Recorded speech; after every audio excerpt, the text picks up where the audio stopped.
Дай да продължим с предното там, с облъчванията. Нали?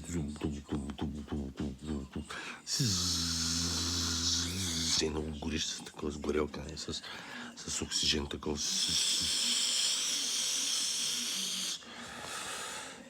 Аз ще прочетем. С Англия съм се написал. Англия съм. За лечение чрез облъчване. Да, имат и те облъчване, ама от той дето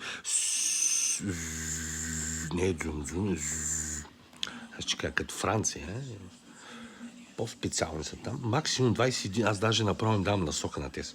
Максимум 21 дена за мозъка и да го намалят още, ако могат, нали, за облъчването, защото ще ги убия на тях. Турци мръсни. Да.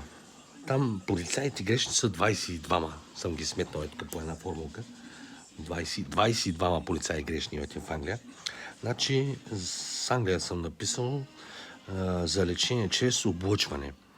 Да, 650 участъка имат, 215 хиляди полицаи има, 215 делимо на 15, коефициент 15 е 1 върху 15 е равно на 14 333. Нормално облъчване като на опера, човешко излиза, съм написал. Така, 14 300, ама не казвам, че са полицията. Не дейте да мисля, че полицията е грешна или военните са грешни. Военни и полиция са си нормални. Ама, сега, че, да, 22 полицаи мога да ги обвиним. Ама не всички да разкарвате оттам, бе. Турци мръсни. Тъй, нормално облъчване като на опера, човешко. Даже съм ми казал, малко такова в главата ти горе, те облъчвате ето къде. От 7 до 14 минути само. От 7 до 14 минути за терапия. Може и да лекува. Би му майката. 22 полицаи, добре, са грешни. Нормал съм написал, нали? Нормално такова. Ами това е за тази Англия. Не, че съм с нея, ама и те облъчват. Да. За Америка все още е на военно такова.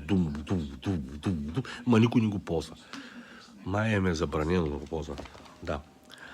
Да, за полицайите на Америка, тук НАСА нещо, мисля, че малко такова, ама както и да е, полицайите в Америка или таковата, коефициента пак е 1,15, 1 и също константа е 1 върху 15, делено на 15, 1 делено на 15 и полицайите са 960 хиляди, участъците там полицейски са 18 хиляди или 60 хиляди или 55 хиляди, 55 хиляди, аз 64 хиляди съм взел и се получава, че един